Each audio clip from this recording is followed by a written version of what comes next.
മുസ്ലിം സമുദായത്തോടും കേരളത്തിലുള്ള ഹിന്ദു സമുദായത്തോടും കേരളത്തിലുള്ള ക്രിസ്ത്യൻ മതക്കാരോടും ആണ് ഞാൻ വ്യക്തമായിട്ട് പറയുന്നത്. കാരണം എനിക്ക് അങ്ങനെ ഒരു ആത്മഭാരം എൻ്റെ ഹൃദയത്തിൽ തന്നിരിക്കുന്നു. ആ ആത്മഭാരം നിങ്ങളോട് പങ്കുവെക്കുവാനാണ് ഞാൻ ആഗ്രഹിക്കുന്നത്. അപ്പോൾ നമ്മുടെ വിഷയത്തിലേക്ക് വരാം. കർത്താവായ യേശു ക്രിസ്തുവിൻ്റെ സുവിശേഷം നമ്മൾ കേൾക്കണം, കേട്ട് വിശ്വസിക്കണം. എന്തിനു വേണ്ടിയാ? കർത്താവായ യേശു ക്രിസ്തുവിൻ്റെ സുവിശേഷം കേട്ട് വിശ്വസിച്ചാൽ നമുക്ക് സ്വർഗീയ പിതാവിൻ്റെ മക്കളായി തീരാൻ പറ്റും. യോഹന്നാൻ സുവിശേഷം 1-ാം അധ്യായം അതിൻ്റെ 13-ാം വാക്യത്തിൽ ഇങ്ങനെ എഴുതിയിരിക്കുന്നു: അവനെ കൈക്കൊണ്ട്, ആരെ? യേശുവിനെ, ദൈവത്തിൻ്റെ പുത്രനായ യേശു ക്രിസ്തുവിനെ കൈക്കൊണ്ട് അവൻ്റെ നാമത്തിൽ വിശ്വസിക്കുന്ന ഏവർക്കും ദൈവമക്കളാകുവാനുള്ള അധികാരം തന്നു.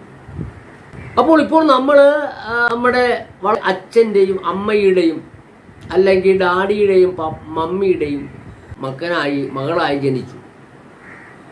നമ്മളപ്പോൾ ജനിച്ചത് ജഡത്താലാണ് ജനിച്ചത്. ജഡത്താൽ ജനിച്ചത് ജഡമാണ്.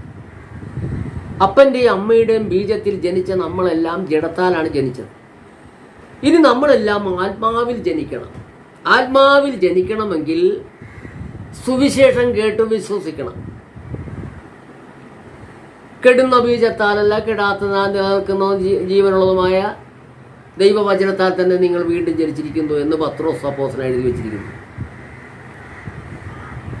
അപ്പോൾ തന്നെ യോഹന്നാന്റെ സുവിശേഷത്തിൽ തന്നെ പറയുന്നു, അവർ രക്തത്തിൽ നിന്നല്ല, ജഡത്തിൻ്റെ ഇഷ്ടത്താലുമല്ല, മനുഷ്യൻ്റെ ഇഷ്ടത്താലല്ല, ഇത് ദൈവത്തിൽ നിന്ന് ജനിച്ചിരിക്കുന്നു. നമ്മുടെ കർത്താവായ യേശു ക്രിസ്തു വചനം ജഡമായി തീർന്നു കൃപയും സത്യവും നിറഞ്ഞവനായി നമ്മുടെ ഇടയിൽ പാർത്തതുപോലെ നമ്മളെല്ലാവരും വീണ്ടും ഒരു ജനനം.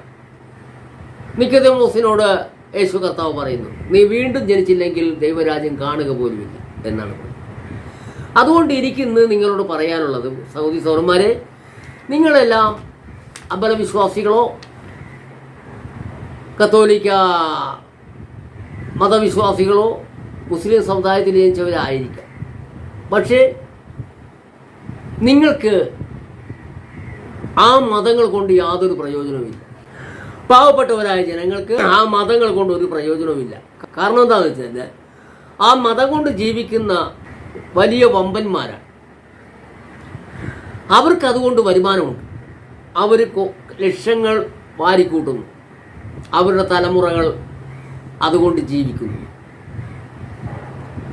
അവർക്കൊരു കുഴപ്പവുമില്ല. ഇപ്പോൾ അവർ ഭൂമിയിൽ ജീവിക്കുന്നത്രയും കാലം അവർക്കൊരു കുഴപ്പമില്ല. പക്ഷേ അവർക്ക് മരണശേഷമാണ് അതിൻ്റെ ന്യായവിധി കിടക്കുന്നത്. അതവരറിയുന്നില്ല.